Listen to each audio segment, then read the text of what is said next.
अस्सलाम वालेकुम स्टूडेंट्स, क्या हाल है आपके। मेरा नाम है अबरार चौहान। आज हम first year chemistry chapter number 4 के अंदर एक इंतहाई इम्पॉर्टेंट टॉपिक पढ़ने जा रहे हैं। फर्स्ट टॉपिक है हमारा लैटिस एनर्जी। उसके अलावा हम इसके अंदर डिस्कस करेंगे कोवलेंट कंपाउंड्स की प्रॉपर्टीज़ यानी कि कोवलेंट सॉलिड्स की प्रॉपर्टीज़, और हम डिस्कस करने जा रहे हैं इसमें डायमंड का स्ट्रक्चर। ये लैदा लॉन्ग क्वेश्चन है। Lattice energy usually short question आता है और एमसीक्यूज़ के लिए बहुत ज़्यादा इंपॉर्टेंट है। तो चलते हैं हम लेक्चर की तरफ। आज हम लैटिस एनर्जी को पढ़ने जा रहे हैं। लैटिस एनर्जी असल में किसी आयनिक कंपाउंड के अंदर उसकी प्रॉपर्टीज को जस्टिफाई करने के लिए या जज करने के लिए बहुत ज़रूरी है। आप चैप्टर नंबर 7 में एक डिटेल से डिस्कशन करेंगे और डेरिवेशन पढ़ेंगे कि लैटिस एनर्जी कैसे कैलकुलेट की जाती है। फॉर लीव चैप्टर नंबर 7, अगर हम चैप्टर नंबर 7 को फॉर अ टाइमिंग छोड़ दें और अभी की बात करें तो लैटिस एनर्जी क्रिस्टलाइन कंपाउंड्स की वोलेटिलिटी, सोलेबिलिटी, स्टेबिलिटी को जज करने के लिए, को डिस्क्राइब करने के लिए बहुत ज़रूरी है।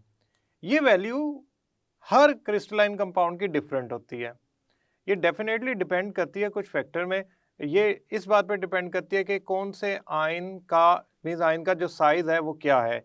जितना आयन का साइज़ लार्ज होता जाएगा उतनी आयंस की जो पैकिंग है वो लूज होती जाएगी, जिससे लैटिस एनर्जी कम होती जाएगी। लैटिस एनर्जी को दो टर्म्स में पढ़ा जाता है, यानी कि दो डिफरेंट व्यूज से पढ़ा जाता है। एक तो लैटिस एनर्जी ये है कि आपका जो कंपाउंड है, आयनिक कंपाउंड है, उसके एक मोल को अगर मैं एक मोल आयनिक कंपाउंड या क्रिस्टल को कन्वर्ट करूं गैशियस आयंस के अंदर तो कितनी एनर्जी वो एब्जॉर्ब करेगा। दूसरा व्यू ये है कि एक मोल आयनिक कंपाउंड बनाना हो गैशियस आयन से तो वो कितनी एनर्जी रिलीज करेगा। ये दोनों व्यूज जो है ना, आप यूँ समझें इनकी वैल्यू, न्यूमेरिकल वैल्यू सेम है, सिर्फ साइन का फ़र्क है। यानी कि फॉर एग्जांपल मैं सोडियम क्लोराइड से उसके आयंस बनाऊं, एक मोल सोडियम क्लोराइड सॉलिड से उसके आयंस बनाऊं, या सोडियम क्लोराइड आयन से एक मोल सॉलिड बनाऊं, वैल्यू सेम देंगे, बस फ़र्क होगा कि एक जगह एनर्जी एब्जॉर्ब कंसीडर की जाएगी, एक जगह एनर्जी रिलीज कंसीडर की जाएगी। ये डायरेक्टली नहीं कैलकुलेट होती, इसे इनडायरेक्टली कैलकुलेट किया जाता है बॉर्न हेबर साइकिल के जरिए, which is actually based on Hess law. In chapter number 7 we will discuss that thing in detail. अभी हम लैटिस एनर्जी को पढ़ते हैं। It is amount of energy required to break 1 mole ionic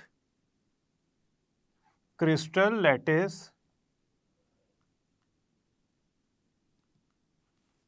into its gaseous ions. हम ये कहना चाह रहे हैं ये वो एनर्जी है जो रिक्वायर्ड है, यानी कि एब्जॉर्ब होगी, ये दी जाएगी किसको, एक मोल आयनिक क्रिस्टल लैटिस को या आयनिक क्रिस्टल को। आप इसे आयनिक क्रिस्टल लिख लें या आयनिक क्रिस्टल लैटिस लिख लें कि वो किस में कन्वर्ट हो जाए, गैशियस आयन में।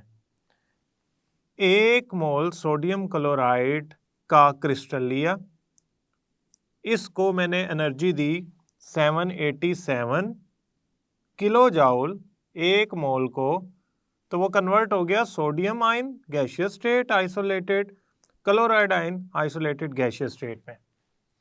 अब ये लैटिस क्रिस्टल स्ट्रक्चर के आयंस एक दूसरे से जुदा हो गए सारे, एक नहीं, दो नहीं, ओवरऑल। पहले सोडियम क्लोराइड में क्या था, sodium ion chloride ion, sodium ion chloride ion, sodium ion chloride ion, यहाँ पे sodium ion chloride ion, sodium ion chloride ion, sodium, ये पहले इकट्ठे थे, पूरा एक स्ट्रक्चर बना हुआ था, क्यूबिक स्ट्रक्चर सोडियम क्लोराइड का। आपने एनर्जी दी इसे कितनी, 787, तो ये सोडियम क्लोराइड सॉलिड स्टेट से सोडियम और क्लोराइड गैशियस आयंस में कन्वर्ट हो जाएंगे, जो एक दूसरे से दूर चले जाएंगे, एक दूसरे के इन्फ्लुएंस में नहीं रहेंगे।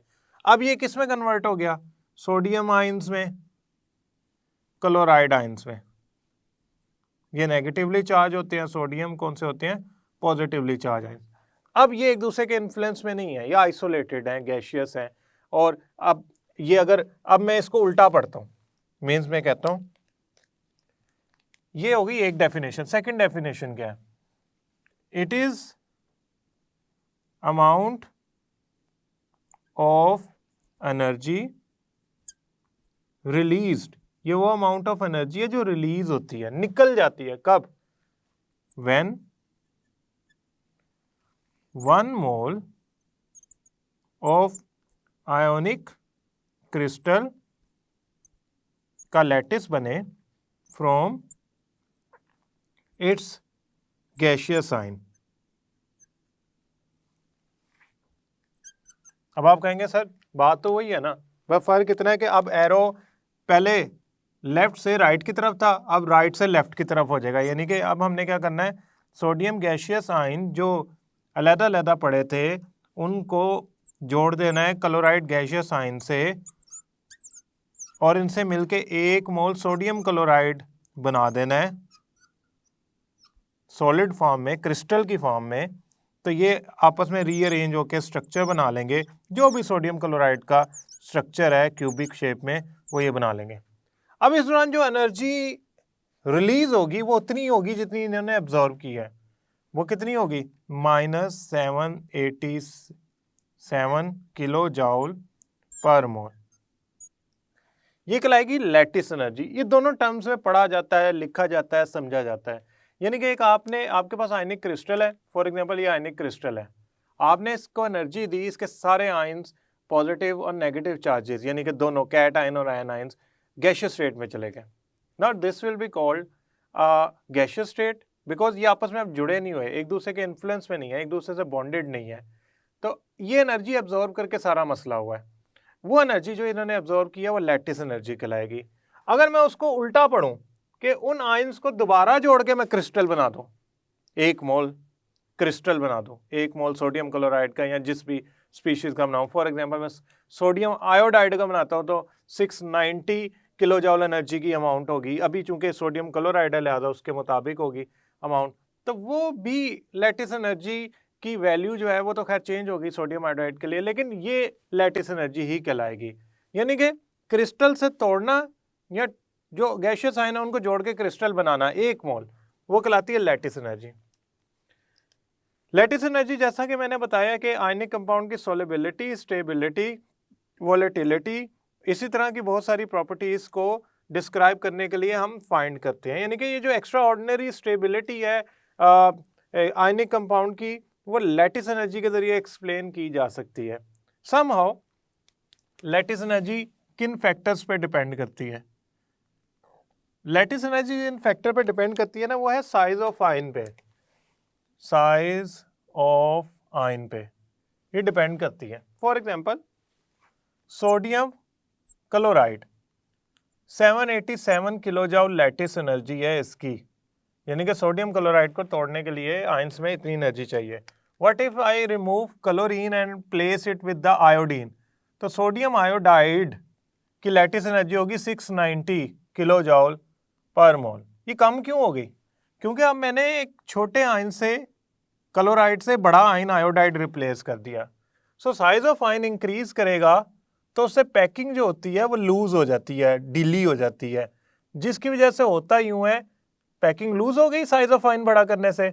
सो लैटिस एनर्जी जिसको डेल्टा AHL से इंडिकेट किया जाता है वो कम हो जाती है। तो यहाँ हम लिख देते हैं lattice energy is indicated by delta AHL शुरू में ही, ताकि हमारे लिए कोई कंफ्यूजन ना हो। ये सारी डेल्टा AHL की वैल्यू है। आपने नेगेटिव चार्ज को यानी कि क्लोराइड आयन को आयोडाइड आयन से रिप्लेस किया। आप ऐसा करें कि उल्टा करें। मसलन मैं ऐसा करता हूँ, सोडियम आयन की बजाय सोडियम क्लोराइड के साथ मैं रिप्लेस कर देता हूँ पोटाशियम क्लोराइड को। मीन मैंने क्लोरीन उसी साइज का रहने दिया, इस बार मैंने जो पॉजिटिव चार्ज है यानी कि सोडियम के बजाय मैंने पोटाशियम बड़ा पॉजिटिव आयन लिया। In that case same happens, यानी कि जो डेल्टा AHL या लैटिस एनर्जी की वैल्यू है वो अगेन 690 किलो जाउल पर मोल ही आएगी। उसकी वजह तो खैर एक ये कोइंसिडेंस है, लेकिन समहाउ वैल्यू 787 से कम इसलिए अगेन हो गई है क्योंकि अब मैंने एक पॉजिटिव बड़ा आयन रिप्लेस किया है। सो बड़ा आयन रिप्लेस करके आप पैकिंग को लूज कर देते हैं, कमज़ोर कर देते हैं, ढीला कर देते हैं, जिससे लैटिस एनर्जी डिक्रीज हो जाती है। ये आपके सामने कुछ वैल्यूज हैं लैटिस एनर्जी की, और आप देख सकते हैं जैसे जैसे आयन का साइज बड़ा होता जा रहा है लैटिस एनर्जी की वैल्यू डिक्रीज करती जा रही है। लैटिस एनर्जी की वैल्यू इंक्रीज करती है चार्ज की अमाउंट से भी। मसलन मैं आपको थोड़ा सा बुक से हटके बताता हूँ। Magnesium oxide Mg+2, oxygen -2, sodium chloride NaCl, ऊपर में 2 पॉजिटिव और 2 नेगेटिव चार्जेस आपस में जोड़ रहे हैं तो उनकी लैटिस एनर्जी ज़्यादा होगी। सोडियम क्लोराइड में 1 पॉजिटिव 1 नेगेटिव चार्ज जोड़ा है तो इसकी lattice energy as compare to कम होगी। समहाउ हमारे पास उसमें भी आयन का जो साइज है वो एक इम्पोर्टेंट रोल प्ले कर रहा है। सो हम अगर बड़ी ही स्टैंडर्ड बात करें तो वो ये होगी कि साइज ऑफ आयन इंक्रीज करने से पैकिंग लूज हो जाती है जिससे लैटिस एनर्जी डिक्रीज कर जाती है। अब वो साइज ऑफ आयन चाहे पॉजिटिव का हो चाहे नेगेटिव का हो, इन बोथ केसेस ये डिक्रीज कर जाएगी। स्टूडेंट्स, अब हम पढ़ने जा रहे हैं कोवलेंट सॉलिड्स को। एक बात याद रखिएगा कि जिस तरह आयनिक सॉलिड्स में एक स्ट्रक्चर डेवलप होता है ऑपोजिटली चार्ज पार्टिकल्स के मिलने से एक ऑर्डरली अरेंजमेंट में, इसी तरह अगर इलेक्ट्रॉन की शेयरिंग हो तो कोवलेंट बॉन्ड डेवलप होता है, और वो कोवलेंट बॉन्डेड मॉलिक्यूल्स जो बनते हैं उनके अंदर भी स्ट्रक्चर डेवलप हो सकता है। ये एक बहुत बड़ा क्वेश्चन मार्क है कि ये कोवलेंट सॉलिड्स जो होते हैं वो किस तरह स्ट्रक्चर डेवलप करते हैं, किस फॉर्म में होता है, क्या वो एक जॉइंट मॉलिक्यूल की शक्ल में होता है या क्या होता है वो। तो चलते हैं हम सबसे पहले कोवलेंट सॉलिड्स के बेसिक इंट्रोडक्शन की तरफ, और फिर कोवलेंट सॉलिड्स किस किस्म के 2 स्ट्रक्चर डेवलप करते हैं और फिर उनकी प्रॉपर्टीज की तरफ। कोवलेंट सॉलिड्स जो होते हैं they are actually formed by atoms.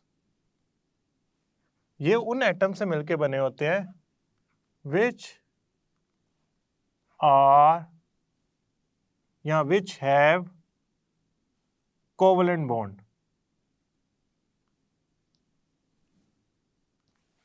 So covalent solids ऐसे सॉलिड्स होंगे जिनको बनाने वाले एटम्स ने आपस में कोवलेंट बॉन्ड बनाया होगा। हाँ, वो चाहे एक्सटेंडेड हो चाहे लेयर्स की फॉर्म में हो, but still they will form a covalent bond with each other. Covalent bond क्या होता है, ये एक क्वेश्चन है। Covalent bond is a covalent bond is formed, covalent bond तब बनता है व्हेन 2 एटम्स शेयर इलेक्ट्रॉन, जब 2 एटम इलेक्ट्रॉन शेयर करते हैं electrons to complete their octet rule, ताकि वो अपने 8 इलेक्ट्रॉन वैलेंस शेल में octet rule 8 electron valence shell में पूरा कर सकें। हम एग्जांपल लेते हैं कार्बन की। कार्बन के वैलेंस शेल के अंदर 4 इलेक्ट्रॉन्स होते हैं। ये चाहता है कि मेरे पास 8 इलेक्ट्रॉन हो जाएं, एक ही सूरत है ये जो 4 इलेक्ट्रॉन है किसी और से शेयर कर ले। मसलन ये एक कार्बन का ये एक एटम आ गया, उसने अपना इलेक्ट्रॉन शेयर किया कार्बन से, एक ये एटम आ गया उसने ये इलेक्ट्रॉन शेयर किया, और एक ये एटम आ गया कार्बन का जिसने इलेक्ट्रॉन शेयर किया, और 1 एटम इज दिस जिसने इलेक्ट्रॉन शेयर किया। अगर अब ग्रीन वाले कार्बन एटम को देखें तो उसने 4 बॉन्ड बना लिए हैं। किधर, किस किस के साथ? एक तो उसने बना लिया है इस कार्बन के साथ ये वाला बॉन्ड, एक ये वाला बॉन्ड, एक ये वाला बॉन्ड, एक ये वाला। अपेरेंटली इस कार्बन को लग रहा है कि मेरे पास 8 इलेक्ट्रॉन आ गए due to sharing of electron, तो ये हो जाएगा कंप्लीट ऑक्टेट रूल इसका पूरा। इसी तरह इस वाले कार्बन ने फर्दर किसी से 4 बॉन्ड बनाए होंगे, ये तो एक बॉन्ड शो कर रहा हूँ ना, एक यहाँ बना होगा, एक यहाँ बना होगा, एक यहाँ बना होगा। तो होता यूं है कि हर एटम की कोशिश होती है कि वो किसी तरह ऑक्टेट रूल पूरा कर ले, चाहे उसके लिए इलेक्ट्रॉन लेना पड़े या देना पड़े या शेयर करना पड़े। अगर तो वो इलेक्ट्रॉन शेयर करके बॉन्ड बनाता है तो उसे हम कहेंगे कोवलेंट बॉन्ड। जब नॉन मेटल्स आपस में रिएक्ट करती हैं तो हमारे ज़्यादा चांसेस होते हैं, जब नॉन मेटल्स का रिएक्शन हो, कार्बन कार्बन का रिएक्शन हो, तो कोवलेंट बॉन्ड फॉर्मेशन होती है, क्योंकि वो इलेक्ट्रॉन शेयर करते हैं, वो एक दूसरे को इलेक्ट्रॉन दे नहीं सकते। कार्बन कार्बन की इलेक्ट्रोनेगेटिविटी भी सेम है, लिहाजा उनमें जो बॉन्ड बनेगा वो इवेंचुअली कोवलेंट ही बनेगा, उसमें इलेक्ट्रॉन का ट्रांसफर पॉसिबल नहीं है। सो हम किसी भी कोवलेंट बॉन्ड की बात कर रहे हैं उसमें इलेक्ट्रॉन शेयरिंग ही होता है, और ये इलेक्ट्रॉन शेयरिंग एक खास डायरेक्शन में होता है। क्योंकि ये एक बॉन्ड होता है, बॉन्ड में इलेक्ट्रॉन्स होते हैं, लिहाजा इलेक्ट्रॉन्स एक जगह इकट्ठे नहीं हो सकते। अगर बॉन्ड एक बना है एक्स एक्सिस में तो दूसरा बॉन्ड उसके साथ जुड़ के नहीं बैठ सकता, बल्कि वो किसी खास फासले पे बनेगा, जिसकी वजह से एक स्ट्रक्चर डेवलप होता है बॉन्ड्स के आपसी फासले की वजह से, जिसे हम फर्दर चैप्टर्स के अंदर डिस्कस करेंगे जब हम थ्योरीज पढ़ेंगे मॉलिक्यूल के स्ट्रक्चर से रिलेटेड। अब हम चलते हैं अपने कोवलेंट सॉलिड की टाइप्स के ऊपर। दो तरह कोवलेंट सॉलिड बनते हैं, एक बनाते हैं जाइंट मॉलिक्यूल। कैसे? कोवलेंट सॉलिड का ये कौन सी टाइप है? When atoms join together through covalent bond, they may form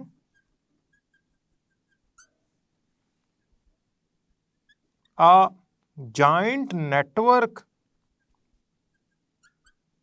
या structure which is actually a giant molecule of that compound। वह ये हो है क्या, मतलब ये बात क्या है? देखें, ये कार्बन है, इसने इस कार्बन से बॉन्ड बनाया, 4 कार्बन से, ये 4 कार्बन से बॉन्ड बनाया। आपका क्या ख्याल है, ये यहीं रुक जाएगी बात? नहीं, ये आगे चलेगी। ये कार्बन फर्दर 4 बॉन्ड बना सकता है। Same for this carbon, same for this carbon. इसका मतलब ये हो गया, ये तो नेटवर्क का स्ट्रक्चर फैलता जाएगा, फैलता जाएगा, फैलता जाएगा। फॉर एग्जाम्पल ये कार्बन है तो ये इधर आगे फर्दर चलता जाएगा। तो इस तरह तो ये नेटवर्क इतना जबरदस्त किस्म का जाइंट बन जाएगा कि आप कहेंगे कि इसमें खरबों अरबों मॉलिक्यूल्स कोवलेंट बॉन्ड के जरिए आपस में जुड़े हुए हैं। दूसरी टाइप क्या है? दूसरी टाइप है हमारे पास लेयर्ड स्ट्रक्चर। ये कब बनता है? जब एटम्स जो कोवलेंट बॉन्ड के जरिए जुड़े हुए हैं वो लेयर्स बनाए, तो वो लेयर्स मिलके एक स्ट्रक्चर बनाती है जाइंट मॉलिक्यूल का, जिसे हम कहते हैं लेयर्ड स्ट्रक्चर या लेयर्स वाला स्ट्रक्चर। फॉर एग्जांपल आपका जो ग्रेफाइट है, अब इसकी एग्जांपल भी देते हैं सबसे पहले इसकी। When atoms join together through covalent bond, किससे जुड़ते हैं वो आपस में? कोवलेंट बॉन्ड के जरिए, and form layers, this structure is layer structure।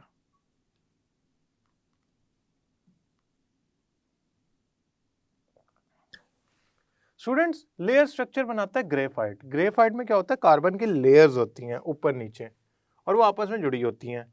उसमें कार्बन जो होता है वो एक्चुअली हेक्सागोनली लेयर्स में जुड़ा होता है, और वो लेयर्स जो होती हैं वो एक दूसरे के पैरेलल होती हैं। मसलन ये फॉर एग्जांपल एक लेयर है, और इसके साथ नीचे एक और लेयर जुड़ी होगी जो कि वैन डर वाल्स फोर्सेस के जरिए आपस में जुड़ी होती हैं ग्रेफाइट की,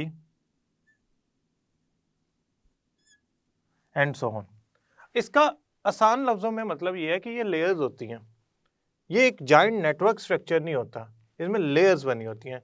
इसकी एग्जांपल है एल्यूमिनियम नाइट्राइड और डायमंड। डायमंड, ये डायमंड का मैंने असल में स्ट्रक्चर बनाया है।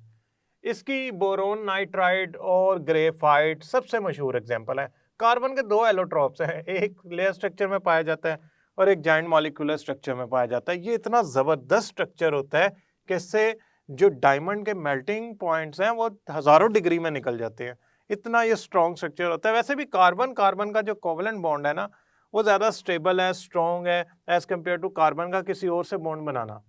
यानी कि कार्बन की कोशिश होती है वो अपने साथ बॉन्ड बना ले, क्योंकि वो ज़्यादा स्टेबल बनेगा as compare to carbon nitrogen से बनाए या कार्बन हाइड्रोजन से बनाए। सो कार्बन अपने से अगर बॉन्ड बनाए और खरबों अरबों अनगिनत बॉन्ड बना के एक जाइंट मॉलिक्यूल बना ले जिसमें बहुत सारे कार्बन आपस में नेटवर्क की फॉर्म में कोवलेंटली बॉन्डेड हो, तो आप सोच सकते हैं कि वो कितना ज़बरदस्त स्ट्रक्चर होगा। ये ऐसे ही है जैसा 2 धागे आपस में बुने जाएं तो उनकी स्ट्रेंथ बढ़ जाएगी।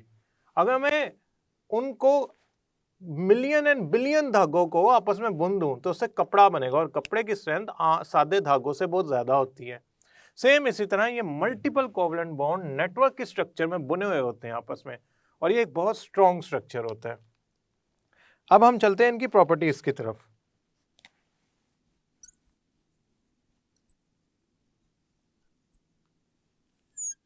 The first property is structure. अच्छा, जब बॉन्ड बनता है ना कोवलेंट बॉन्ड, मसलन मैं कार्बन का कोवलेंट बॉन्ड बनाऊं, तो कार्बन के कोवलेंट बॉन्ड इस तरह नहीं बन सकता कि कार्बन सारे के सारे बॉन्ड एक ही जगह इकट्ठे बना ले। मसलन ऐसा नहीं है कि कार्बन ने 4 बॉन्ड बनाने हैं तो वो इस तरह बना ले। ये असल में बॉन्ड्स होते हैं इलेक्ट्रॉन के पेयर, तो ये आपस में एक दूसरे को रिपेल करते हैं। रिपल्शन की वजह से वो एक दूसरे से फासला रखते हैं, वो इनको अपने करीब आने नहीं देते, एक बॉन्ड दूसरे बॉन्ड को अपने करीब नहीं आने देता, जिसकी वजह से ये जो बॉन्ड्स हैं वो एक खास डायरेक्शन में अरेंज होके ही बनते हैं। मसलन मैं अगर इसको उठा के इस तरह बनाने की कोशिश करूंगा तो ये मॉलिक्यूल खराब हो जाएगा, स्टेबल नहीं रहेगा। उसकी स्टेबिलिटी इस फॉर्म में है क्योंकि इन बॉन्ड्स के दरमियान फासला है, जिससे ये बॉन्ड पेयर की रिपल्शन इस बॉन्ड पेयर से कम हो जाएगी या मिनिमम हो जाएगी due to forming a structure. तो जो कोवलेंट बॉन्ड होता है वो डायरेक्टेड होता है खास डायरेक्शन में, वो नॉन डायरेक्शनल नहीं होता जिस तरह आयनिक बॉन्ड होता है। वो एक खास डायरेक्शन में जुड़ा होता है। अगर एक बॉन्ड यूं जुड़ा हुआ है तो दूसरा यूं जुड़ा होगा, वो इकट्ठे यूं नहीं जुड़ सकते, फिर रिपल्शन होगी उनमें आपस में। दूसरी बात, जब ये डायरेक्टेड होंगे खास डायरेक्शन में, तो ये जो स्ट्रक्चर बनाएंगे वो उस तरह क्लोजली पैक नहीं होगा जिस तरह आयनिक कंपाउंड का होता है। जब ये इतना क्लोजली पैक नहीं होगा, लूज होगा थोड़ा सा आयनिक कंपाउंड के मुकाबले में, तो इस स्ट्रक्चर को हम कहेंगे ओपन स्ट्रक्चर। सो लूज स्ट्रक्चर यानी कि इतना क्लोजली पैक नहीं है जितना होना चाहिए, due to bonding in certain direction will appear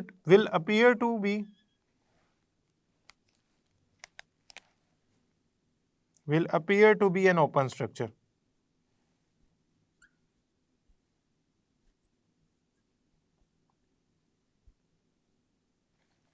इसको जरा देखते हैं इमेज में। ये आपके सामने कार्बन के एटम्स हैं जो मैंने क्लोजली पैक कर दिए हैं, कोई डायरेक्शन का ख्याल नहीं रखा, कोई बॉन्ड का ख्याल नहीं रखा कि एक बॉन्ड किसी खास डायरेक्शन में फासले पे होना चाहिए वरना वो खराब हो जाएगा। रिपल्शन की वजह से खराब होने का मतलब है ब्रेक डाउन हो जाएगा, अनस्टेबल हो जाएगा। अब ये स्ट्रक्चर को ऐसा बनाना मेरी गलती होगी, क्यों? ये पॉसिबल ही नहीं है। पॉसिबल क्या है? पॉसिबल ये है कि हर कार्बन एक सर्टेन डायरेक्शन में बॉन्ड बनाता है। आप देखें, उसकी वजह से ये खास डायरेक्शन में बनने की वजह से ये एक दूसरे से थोड़ा थोड़ा फासला हो जाएगा एटम्स का, और जो इनमें थोड़ी स्पेस भी एक किस्म की डेवलप होगी है समहाउ। जो ये स्ट्रक्चर बनेगा ये थोड़ा लूज होगा as compare to ionic structure जो इसके साथ में दिखा रहा हूँ आपको, जिसमें एटम क्लोजली पैक्ड होते हैं। लिहाजा इसके मुकाबले में ये एक ओपन स्ट्रक्चर है, इसमें खुलापन है। अब दूसरी बात, इसका हार्डनेस।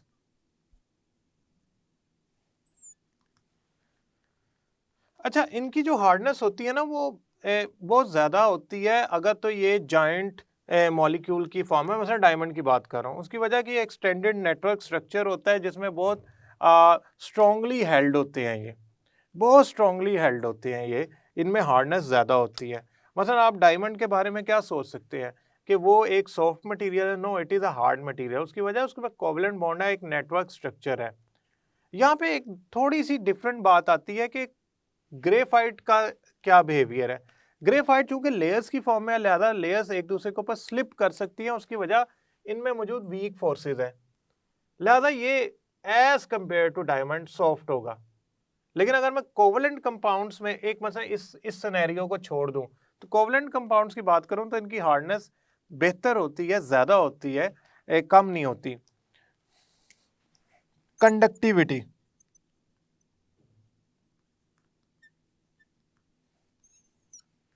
अच्छा ये कंडक्टर नहीं होते हैं, उसकी वजह इनमें डीलोकलाइज या फ्री इलेक्ट्रॉन्स होते ही नहीं। इस स्ट्रक्चर में आपको सारे कार्बन 4-4 बॉन्ड बनाते नजर आएंगे। ये भी 4 बॉन्ड बना रहा है, मैंने उसकी फर्दर डिटेल नहीं बनाई क्योंकि 3 डायमेंशन में स्ट्रक्चर फैला हुआ होता है। लेकिन ग्रेफाइट के अंदर डीलोकलाइज इलेक्ट्रॉन मौजूद होते हैं क्योंकि एक कार्बन, फॉर एग्जांपल ये एक कार्बन है, ये कार्बन 1 2 3 इलेक्ट्रॉन शेयर कर रहा है, एक इलेक्ट्रॉन बचा हुआ है, वो इलेक्ट्रॉन लेयर के अलोंग भाग सकता है, मूव कर सकता है, जिसकी वजह से जो आपका ग्रेफाइट का मॉलिक्यूल है वो कंडक्टर होता है along the layers due to delocalise या free electron available along the layer. Delocalise का वैसे तो टेक्निकल मतलब ये होता है जो एक जगह का लोकल नहीं होता, एक जगह पे फिक्स्ड नहीं होता। So those electron which are delocalize are available along the layers, तो वो उस वजह से ग्रेफाइट कंडक्टर होता है, लेकिन generally these are not conductors. इसके बाद है हमारे पास solubility.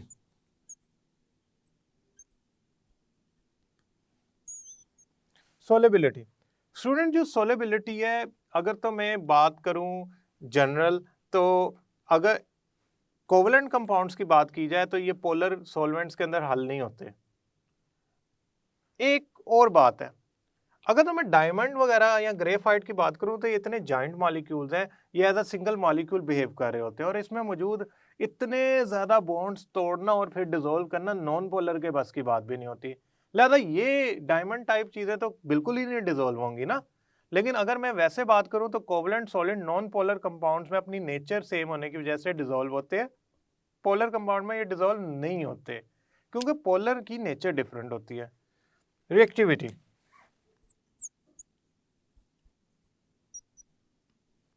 they do not have a good reactivity, poor reactivity show करते हैं। इनकी रिएक्टिविटी पुअर होने की वजह ये है कि ये कोई अच्छे चार्जेस नहीं रखते, आयनिक कंपाउंड चार्जेस रखते हैं, लिहाजा फॉरन अट्रैक्ट रिपेल करके रिएक्टिविटी स्टार्ट कर देते हैं। इनका बॉन्ड बहुत ज़्यादा स्ट्रॉन्ग होता है, एक नहीं होता, मल्टीपल होता है, जॉइंट स्ट्रक्चर्स होते हैं, तो उनको तोड़ना फिर नए bond banana require high amount of energy, और ये नॉन पोलर होते हैं। तो इस दोनों नेचर्स की वजह से, नॉन पोलर होने की वजह से और नंबर ऑफ बॉन्ड्स के ज़्यादा और स्ट्रॉन्ग होने की वजह से इनकी रिएक्टिविटी कमज़ोर होती है, कम होती है, वीक होती है, they are not good reactive. अब हम चलते हैं डायमंड के स्ट्रक्चर की तरफ। डायमंड जो है वो एक ऐसा कोवलेंट कंपाउंड है जो जॉइंट मॉलिक्यूल की फॉर्म में होता है। इसमें कार्बन एक एक्सटेंडेड नेटवर्क बनाता है कोवलेंट बॉन्ड्स के जरिए। ये जो मैंने स्ट्रक्चर बनाया हुआ है ये असल में एक जॉइंट मॉलिक्यूल स्ट्रक्चर है, किसका? कार्बन का। किसके साथ मिलकर बनाया है? कार्बन के साथ ही। और ये किस फॉर्म में है? एक जॉइंट मॉलिक्यूल की फॉर्म में, एक्सटेंडेड नेटवर्क है, फैला हुआ नेटवर्क है। इसमें हर बॉन्ड एक खास डायरेक्शन में ओरिएंटेड है, यानी कि डायरेक्शनल है, नॉन डायरेक्शनल बॉन्ड नहीं है। उसकी वजह यह है कि कार्बन जो बॉन्ड बनाता है वो एक खास डायरेक्शन के अंदर बनाता है विद कार्बन, और एक वो प्रॉपर शेप होती है जिसे हम टेट्राहेड्रल कहते हैं। सो हम डायमंड के स्ट्रक्चर की तरफ चलते हैं और इसकी बेसिक बातों को समझते हैं। देखिए, कार्बन जो होता है ना, उसकी वैलेंसी होती है 4। कार्बन की वैलेंसी होती है 4, यानी कि ये 4 बॉन्ड्स बनाता है। ये 4 बॉन्ड्स क्यों बनाता है? हालांकि इसका अगर मैं एनालिसिस करूं तो इसकी इलेक्ट्रॉनिक कन्फिग्रेशन लिखूं तो कार्बन का एटॉमिक नंबर होता है 6। कार्बन का एटॉमिक नंबर क्या होता है? 6। 1s2, 2s2, 2px, 2py, 2pz। एक इलेक्ट्रॉन इधर आएगा, एक इलेक्ट्रॉन इधर आएगा। अब अपेरेंटली अनपेयर्ड इलेक्ट्रॉन 2 हैं और बॉन्ड भी 2 ही बनने चाहिए। बॉन्ड भी कितने बनने चाहिए? 2। क्यों? नंबर ऑफ अनपेयर्ड इलेक्ट्रॉन तो 2 हैं, कितने अनपेयर्ड इलेक्ट्रॉन होंगे उतने बॉन्ड बनाने की कोशिश करता है एटम। लेकिन ऐसा होता नहीं, वो 4 बनाता है। उस बात को एक्सप्लेन किया हाइब्रिडाइजेशन ने। हाइब्रिडाइजेशन मॉडल ये कहता है कि कार्बन एटम के ये जो आखिरी शेल के ऑर्बिटल्स हैं, यानी कि px, py, pz और s, ये आपस में मिक्स हो जाते हैं। मिक्स होके सेम शेप, सेम एनर्जी के ऑर्बिटल्स बना लेते हैं। कितने p हैं? 1 2 3, यानी कि p3 हैं, 3 हैं। s कितना है? 1। तो जब एक s 3 p के साथ मिक्स होगा तो वो जो हाइब्रिडाइजेशन का मॉडल बनाएगा उसको कहेंगे sp3। यहाँ p का मतलब क्या है? मेरे पास px, py, pz तीनों मिक्स हो रहे हैं। किसके साथ हो रहे हैं? s के साथ। क्यों मिक्स हो रहे हैं उसकी एक वजह बताता हूँ मैं। हाइब्रिडाइजेशन मॉडल ना एक्चुअली हमारा आने वाला टॉपिक है, लेकिन अगर हम इसकी बेसिक चीज़ों को समझें तो hybridization model help us to explain the structure and the nature of bonding of carbon. Carbon की बॉन्डिंग 4 क्यों होती है, इस बात को समझाने के लिए हाइब्रिडाइजेशन मॉडल का सहारा लेते हैं। देखें, एस है लो एनर्जी और पी ऑर्बिटल्स हैं हाई एनर्जी, तो लो एनर्जी पहले फिल होगा, फिर हाई एनर्जी में इलेक्ट्रॉन आएंगे। लेकिन हाइब्रिडाइजेशन मॉडल कहता है असल में होता यूं है कि एस पी के साथ मिक्स हो जाता है और ये 4 के 4 डिफरेंट एनर्जी डिफरेंट शेप के ऑर्बिटल मिक्स होके सेम एनर्जी सेम शेप के ऑर्बिटल्स बना लेते हैं। इन सारों को मैं कह देता हूं sp3 sp3 sp3 sp3। अब ये s यहाँ px py pz नहीं रहे, ये मिक्स हो गए, मिक्स होके ये सेम शेप सेम एनर्जी के आ गए। तो जब ये सारे, ये 1s तो वैसे का वैसे ही रहेगा, जब ये सारे सेम शेप सेम एनर्जी के आ गए तो अगर मैं एक में 2 और एक में 1 लिखूं और एक को खाली छोड़ दूं तो ये गलत होगा। क्यों? जब ये सेम एनर्जी के होंगे तो इस इलेक्ट्रॉन के पास फ्रीडम होगी कि वो इधर आ जाए। ये अब इलेक्ट्रॉन यहां से उठ के यहां पे आ गया, अब अनपेयर्ड कितने हो गए? 4। तो इस मॉडल की वजह से हम ये बात को एक्सप्लेन करने के काबिल हो गए कि कार्बन कितने बॉन्ड बना सकता है? 4, क्योंकि उसके पास हाइब्रिडाइजेशन करने के बाद जो सेम एनर्जी के ऑर्बिटल्स बने उनमें 4 इलेक्ट्रॉन्स आ सकते हैं। ये सेम एनर्जी के ऑर्बिटल्स जो होते हैं ना, पहले थे डिफरेंट शेप के, मसलन एस था इस शेप का, px जो था उसकी शेप थी एक्स एक्सिस के अलोंग डम्बल, ये px है। py की शेप थी y एक्सिस के अलोंग एक डम्बल, डम्बल, और pz की शेप थी z एक्सिस के अलोंग डम्बल। अब ये सारे मिक्स हो गए, मिक्स होके सेम शेप के हो गए। मतलब ये 4 डिफरेंट शेप डिफरेंट एनर्जी के ऑर्बिटल सेम शेप के हो गए, सारे इस तरह के 4 बन गए। मैं उनको एक ही डायरेक्शन में बना रहा हूं, हालांकि वो नहीं, वो जब इकट्ठे बनाऊंगा तो मैं उनको स्ट्रक्चर में बना दूंगा। अभी मैं इनको वैसे ही इसी तरह बना देता हूं रैंडमली। अगर आप गौर करें तो ये सारे सेम शेप के हैं, सेम एनर्जी लेवल पे हैं, जबकि जो P होता है वो हाई एनर्जी लेवल पे होता है एज कम्पेयर टू S, थोड़ा सा फर्क होता है। अब ये सेम शेप सेम एनर्जी के हो गए, लिहाजा इलेक्ट्रॉन इधर अगर 2 थे वो एक इधर चला जाएगा। अब इन 4 ऑर्बिटल्स को अगर मैं अरेंज करता हूं, ये कार्बन है, ये कार्बन है, इसका एक ये ऑर्बिटल है, एक ये ऑर्बिटल है, एक ये ऑर्बिटल है, एक ये ऑर्बिटल है, ये हाइब्रिड ऑर्बिटल है। ये जब अरेंज हुए तो ये इन्होंने जो शेप बनाई ये कहलाएगी टेट्राहेड्रल शेप, 4 कोनों वाली, और हर ऑर्बिटल का दूसरे से फासला होगा 109.5। अब इसका मतलब ये है कि अगर कार्बन किसी एटम को जोड़ना चाहता है तो अगर एक एटम यहाँ पे बॉन्ड बनाने के लिए जोड़ता है या यहाँ पे बॉन्ड बनाता है इस ऑर्बिटल को यूज करते हुए, अनपेयर्ड को यूज करते हुए, तो जो दूसरा बॉन्ड होगा वो 109.5 डिग्री पे यहाँ पे बनेगा। ऐसा नहीं है कि ये फासला कम हो जाएगा बॉन्ड बनाते हुए या ज्यादा हो जाएगा, ये स्ट्रक्चर इसी तरह रहेगा। फॉर एग्जाम्पल ये कार्बन है, ये भी कार्बन है, ये भी कार्बन है, तो अगर एक कार्बन से दूसरा कार्बन इस ऑर्बिटल को यूज करते हुए ये बॉन्ड बना रहा है, तो जो दूसरा बॉन्ड कार्बन बनाएगा इस ऑर्बिटल को यूज करते हुए हाइब्रिड ऑर्बिटल को, तो वो 109.5 डिग्री के फासले पे बनाएगा। ये इनका आपसी फासला भी 109 है, इनका आपसी फासला भी 109 है, इनका आपस का फासला भी 109 है, तो ये भी बॉन्ड जो बनेगा 109 पे बनेगा, ये भी 109।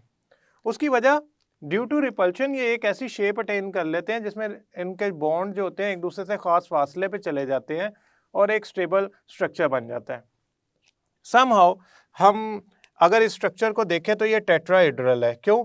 इसके 4 कोने हैं, 1 2 3 4, और इस टेट्राहेड्रल स्ट्रक्चर में हर बॉन्ड के दरमियान जो फासला है, चाहे वो ये हो चाहे वो ये हो चाहे वो ये हो, ये 109.5 का है और स्ट्रक्चर का नाम क्या है? टेट्राहेड्रल। सो हाइब्रिडाइजेशन की मदद से ना सिर्फ मैं कार्बन की 4 वैलेंसी को एक्सप्लेन कर गया डायमंड के अंदर या किसी भी कंपाउंड के अंदर, बल्कि ये भी एक्सप्लेन कर गया, चाहे वो हाइड्रोकार्बन कंपाउंड हो, बल्कि ये भी एक्सप्लेन कर गया कि कार्बन के जब वो हाइब्रिड ऑर्बिटल यानी कि 4 मिक्स होने के बाद इस शेप में आएंगे तो वो इस फॉर्म में अरेंज होंगे। दैट इज वाई कार्बन का जो स्ट्रक्चर होता है वो टेट्राहेड्रल होता है। अब जब कार्बन टेट्राहेड्रल स्ट्रक्चर बना रहा है तो उसके पीछे सारी जो थ्योरी है वो हाइब्रिडाइजेशन की है। तो hybridization model is a theory which actually helps you to explain the nature of bonding of carbon, कि वो चार क्यों बनाता है और किस स्ट्रक्चर का बनाता है। एक कार्बन ये वाला अगर sp3 हाइब्रिडाइज्ड है तो स्टूडेंट ये भी कार्बन ही है, ये भी sp3 हाइब्रिडाइज होगा, ये भी क्या होगा sp3, ये भी क्या होगा sp3, ये भी क्या होगा sp3। तो एक sp3 हाइब्रिडाइज कार्बन दूसरे sp3 हाइब्रिडाइज कार्बन से जुड़ता जाएगा। अभी तो मैंने ये छोटा सा हिस्सा बनाया, इसमें 5 कार्बन है, ये सारे sp3 हाइब्रिडाइज है, ये दोनों भी, ये दोनों भी, ये दोनों भी, ये दोनों भी। तो इसमें sp3 कार्बन आपस में जुड़े हुए हैं। कितने एंगल से? 109.5 डिग्री से। और स्ट्रक्चर क्या बनाते हैं? ये टेट्राहेड्रल स्ट्रक्चर बनाते हैं। अब मैं इनको ना ऐसा करता हूं, जोड़ता हूं। This is carbon, this one, इसने ये टेट्राहेड्रल स्ट्रक्चर बनाया। अब ये कार्बन क्या करेगा? ये वाला कार्बन ये फर्दर टेट्राहेड्रल स्ट्रक्चर बनाएगा।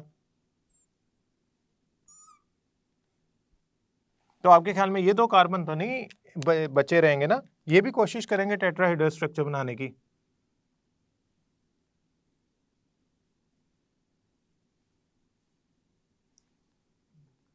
ये फ्रंट पेज से जुड़ जाएगा। ओके, तो ये भी कोशिश करेगा कि मैं टेट्राहेड्रल स्ट्रक्चर बनाऊं।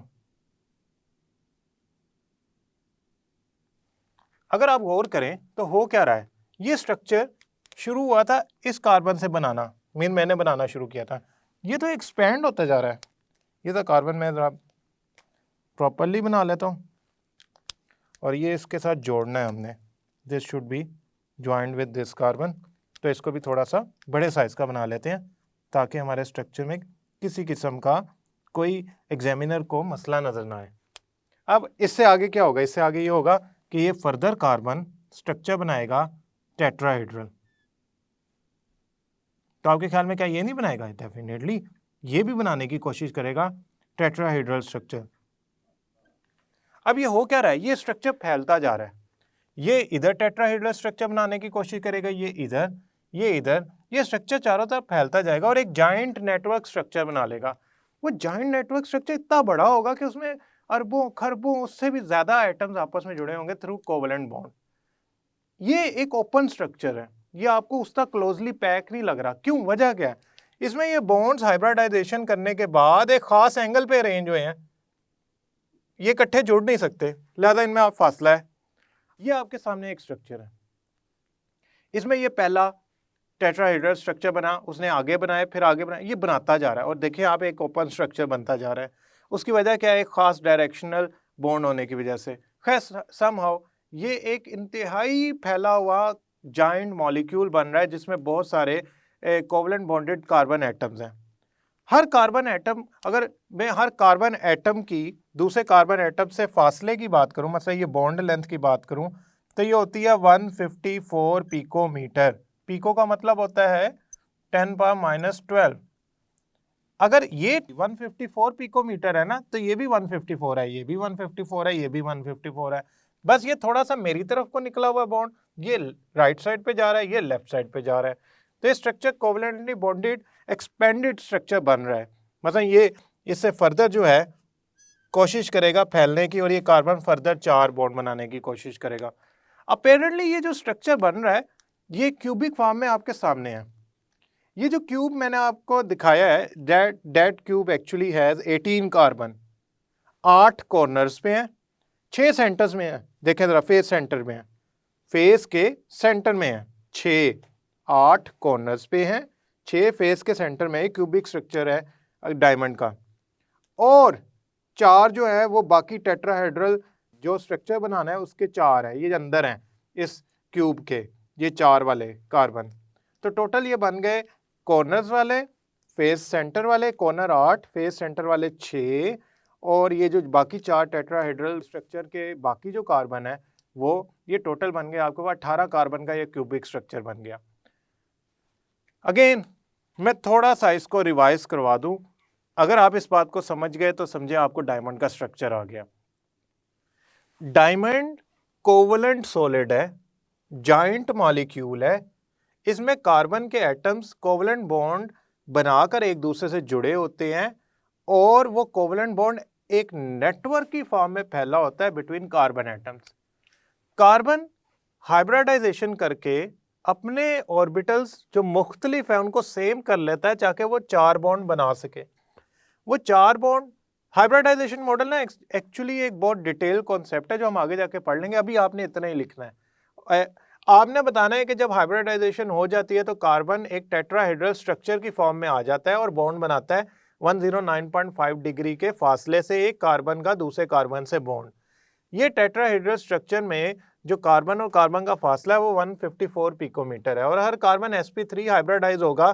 तो अगर ये एक sp3 हाइब्रिडाइज टेट्राहेड्रल स्ट्रक्चर है तो ये सारे जो हैं टेट्राहेड्रल स्ट्रक्चर्स आपस में जुड़े हुए हैं, sp3 हाइब्रिडाइज, हर कार्बन sp3 है। चाहे वो इस कार्बन की बात करो, चाहे इस कार्बन की बात करें, चाहे इस कार्बन की बात करें, you can nominate any carbon, वो सारा sp3 होगा और इनमें जो फासला होगा वो 154 पिकोमीटर का होगा। फेस सेंटर्ड क्यूबिक की डिटेल्स में ऑलरेडी बता चुका हूँ। आई होप ये टॉपिक आप आसानी से कर लेंगे। आई होप स्टूडेंट ये लेक्चर आपको समझ आया होगा और इसमें इंपॉर्टेंट कॉन्सेप्ट भी आप समझ चुके होंगे। नेक्स्ट लेक्चर तक के लिए अल्लाह हाफिज़।